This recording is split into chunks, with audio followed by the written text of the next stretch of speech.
Sayyidina Uthman ibn Affan merupakan salah seorang daripada menantu Nabi SAW dan digelarkan sebagai Zunurain, yang mana maksudnya adalah memiliki dua cahaya. Kerana Sayyidina Uthman ibn Affan telah berkahwin dengan dua orang anak Nabi, itulah Ruqayyah dan juga Ummu Kulsum.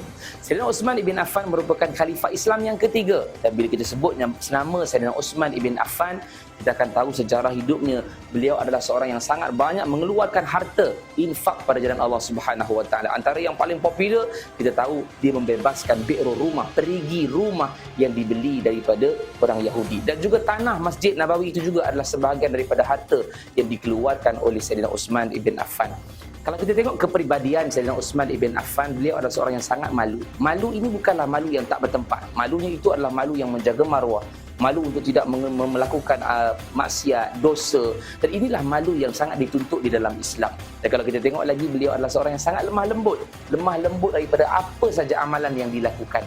Dan kayanya Sayyidina Uthman bukan kaya biasa, tetapi kayanya itu kaya yang mengeluarkan hartanya balik pada jalan Allah Subhanahu wa taala.